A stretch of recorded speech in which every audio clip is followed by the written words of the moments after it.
ஹரிநாராயண துரித நிவாரண பரமானந்த சதாசிவ சங்கர நாளென் செய்யும் வினைதானென் செய்யும் என நாடி வந்த கோல் என் செய்யும் கொடுங்கூற்று என் செய்யும் குமரேசர் இரு தாளும் சிலம்பும் சதங்கையும் தண்டையும் சண்முகம் தோளும் கடம்பும் எனக்கு முன்னே வந்து தோன்றினே. ஓம் அனுமந்தாய வித்மகே வாயு புத்திராய தீமகே தந்தனோ மாருதி பிரச்சோதியார். பட்டீஸ்வரம் ஸ்ரீ விஷ்ணு துர்க்கையை போற்றி. உலகெங்கிலும் வாழ்ந்து கொண்டிருக்கும் ஸ்ரீராம் ஆஸ்ட்ரோ யூடியூப் சேனல் நேயர்களுக்கு டாக்டர் சைதை ராஜாவின் அன்பான வணக்கங்கள். நாம் இப்பொழுது இந்த எபிசோடில் வார ராசி பலன்கள் ஜூன் 15ஆம் தேதி முதல் 21ஆம் தேதி வரைக்கும் உள்ளடக்கிய நாட்களுக்கு கிரகங்கள் எப்பேற்பட்ட பலனை வழங்கப் போகிறது என்பதை பார்க்கலாம் வாங்க. இந்த வாரம் முழுவதும் தேய்பிறை நாட்களே. இதுவரைக்கும் எங்கள் சேனலை பார்த்து கொண்டிருக்கும் அன்பர்கள், சப்ஸ்கிரைப் செய்யாதவர்கள் சப்ஸ்கிரைப் செய்து கொள்ளும்படி கேட்டுக்கொள்கிறோம். ரைட் சைடில் சப்ஸ்கிரைப் இருக்கும், பெல் பட்டன் இருக்கும். ரெண்டுத்தையும் ப்ரெஸ் பண்ணிங்கன்னா அடுத்த நொடியே எங்களுடைய வீடியோ உங்களை நோக்கி வர துவங்கிவிடும். இந்த வார கிரகங்களுடைய சஞ்சார நிலைகளை நாம் பார்க்கலாம்.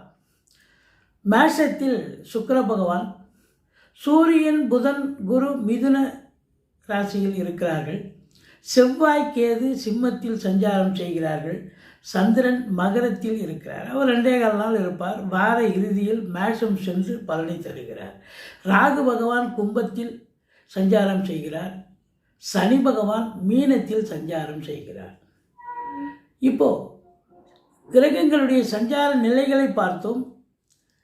இனி ஒவ்வொரு ராசியாக பலன்களை பார்க்கலாமா? மீனராசி அன்பர்களுக்கு வணக்கம். மீனராசி காலபுருஷனுக்கு 12வது ராசி. இந்த ராசியில் பூரட்டாதி, 4ஆம் பாதம், உத்திரட்டாதி, ரேவதி நட்சத்திரம் உள்ளடக்கியது. இந்த ராசிநாதன் 4ஆம் இடத்துல இருக்கார். சூப்பர். 4ஆம் இடம் என்பது மாத்திருஸ்தானம். 4ல் புதனும், அந்த வீட்டு அதிபதி புதனும் இருக்கார்.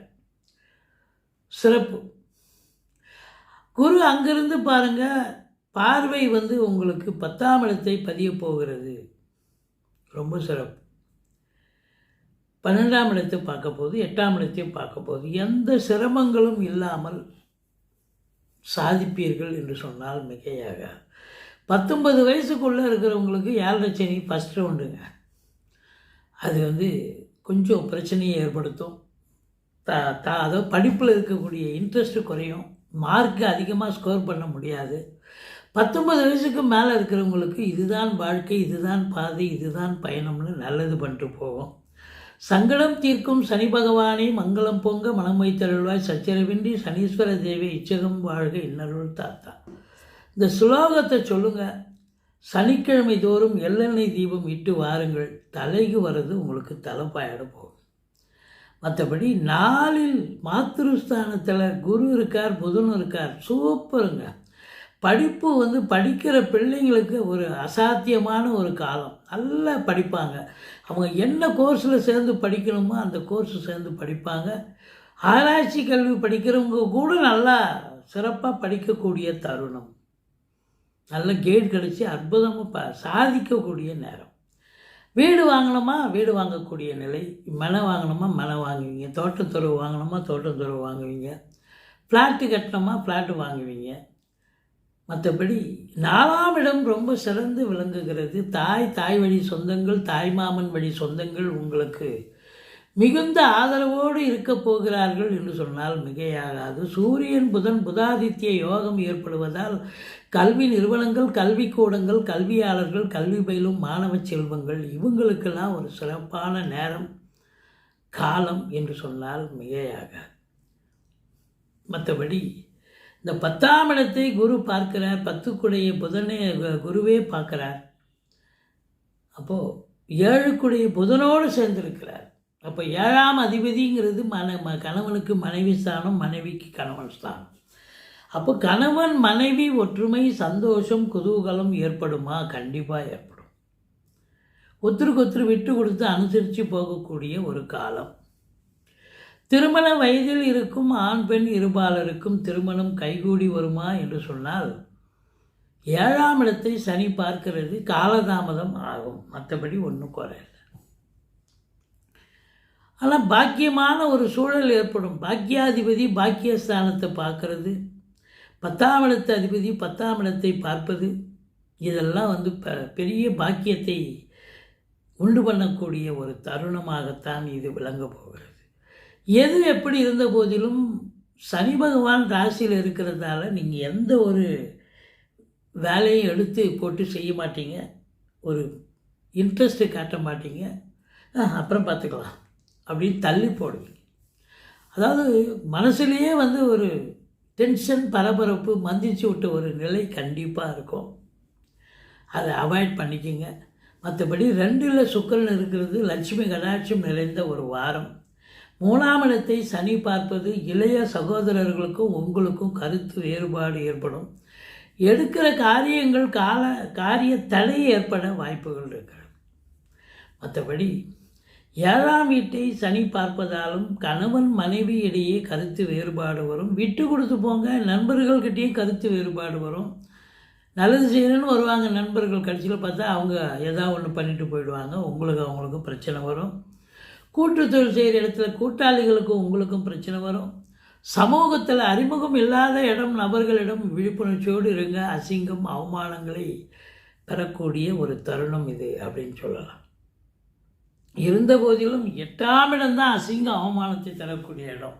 அந்த இடத்தை குரு பார்ப்பதால் எதுவும் கடவுளுடைய அனுகிரகத்தால் நீங்கள் எந்த ஒரு பிரச்சனையும் சந்திக்க மாட்டீங்க. சந்தோஷமாக இருப்பீங்க. ஆராய்ச்சி கல்வி படிக்கக்கூடிய பிள்ளைகள் நல்லா படிப்பாங்க. மற்றபடி தொழில் புதுசாக துவங்கணும்னு நினைக்க அன்பர்கள் தாராளமாக தொழில் துவங்கலாம். ஒரு ஜோசியரை அணுகுங்க. படித்து முடித்த பிள்ளைகள் தொழில் துவங்கலாமா இல்லை ஒரு வேலைக்கு செல்லலாமா அப்படின்னு பாருங்கள். வேலைக்கு செல்லலாம் என்றால் வேலைக்கு முயற்சி பண்ணுங்கள்.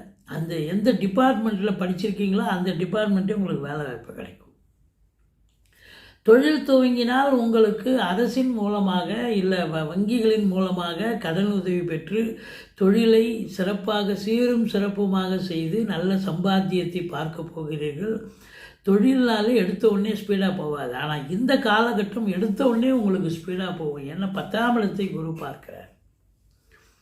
ரொம்ப சிறப்பு. ஒரு சிலர் வந்து இப்போ தொழிலுக்காகவே செலவு பண்ணுவீங்க அப்படின்னு கூட சொல்லலாம். அந்த அளவுக்கு அதிகப்படியான தொழிலை விரிவாக்கம் பண்ணுறது அல்லது தொழிலை இன்னொரு பிரான்ச்சை ஓப்பன் பண்ணக்கூடிய ஒரு சூழலும் ஒரு சாரர் செய்வீர்கள் என்று சொல்லலாம். ராகு 12ல் இருக்கார். அற்புதங்க. இந்த மீன ராசியில் பிறந்த அன்பர்கள் இது நாள் வரைக்கும் வெளிநாடு போகணும்னு கனவு கண்டிருந்த அன்பர்களுக்கு கனவு பலிக்கக்கூடிய நேரம் வந்தாச்சு. வெளிநாடு ஆப்பர்ச்சுனிட்டி உங்களுக்கு வந்துடும். டெஃபினட்டாக அது நீங்கள் வேலை பார்க்கக்கூடிய நிறுவனத்தின் மூலமாக வரலாம். ஏதோ ஒரு ரூபத்தில் உங்களுக்கு கண்டிப்பாக கிடைக்கும். வெளிநாடு போவீங்க. அது உயர்கல்விக்காக இருக்கலாம், உத்தியோகத்துக்காக இருக்கலாம், சொந்த தொழிலுக்காக இருக்கலாம். எதற்காக சென்றாலும் நீங்கள் கண்டிப்பாக வெளிநாடு போவீங்க. அந்நிய பொருளாதாரம் வீடு தேடி வரப்போகிறது என்று சொன்னால் மிகையாகாது. இப்போ 10ஆம் இடம் சிறப்பாக இருக்குது, சம்பாத்தியம் சிறப்பாக இருக்குது. அப்போ சம்பாத்தியம் சிறப்பாக இருக்குதுன்னு சொன்னால் 4ஆம் இடத்துல குருவே இருக்கார் அப்படின்னா வீடு வாங்க, மனம் வாங்க, தோட்டம் துறவு வாங்க, பிள்ளைகளை உயர்கல்வி படிக்க வைக்க இதெல்லாம் சாத்தியம். பத்திரிகை துறை, மீடியா துறை, எழுத்துத்துறை, சினிமா இண்டஸ்ட்ரி, தொலைக்காட்சி இண்டஸ்ட்ரியில் வேலை பார்க்கக்கூடியவர்களுக்கும் ஒரு அற்புதமான ஒரு நேரம். ஆன்மீக பணியாளர்கள், ஆன்மீகத்தில் வேலை பார்க்கக்கூடியவர்கள், ஜோதிட அறிஞர்கள், மற்றபடி ஒரு சிலர் கௌரவ பொறுப்பாக வேலை பார்ப்பீங்க சம்பளம் வாங்காமல், அவங்களாம் கூட இப்போ நேரம் அற்புதமாக இருக்குது. சாதிக்கக்கூடிய ஒரு நேரம். நீங்கள் வணங்க வேண்டியது ஈஸ்வரனை வழிபாடு செய்யுங்கள். அதாவது சனீஸ்வர பகவானை வழிபாடு செய்து கொள்ளுங்கள். மற்றபடி 12ல் ராகு இருந்து குரு பார்க்குறதால அந்நிய பொருளாதாரம் வீடு தேடி வரப்போகிறது. பட்டீஸ்வரம் ஸ்ரீ விஷ்ணு துர்க்கையை போற்றுங்கள். மற்றபடி குறை ஒன்றும் இல்லை. இந்த வாரம் மீன ராசியில் பிறந்த அன்பர்களுக்கு யோகமான ஒரு வாரம். தொழில்துறை சீரும் சிறப்புமாக விளங்கி நல்ல சம்பாத்தியத்தை பார்க்க போகிறீர்கள். முகத்தில் சந்தோஷம் கிடைக்கப் போகிறது, பொலிவு கிடைக்கப் போகிறது என்று சொன்னால் மிகையாகாது. நன்றி. வாழ்க வளமுடன்.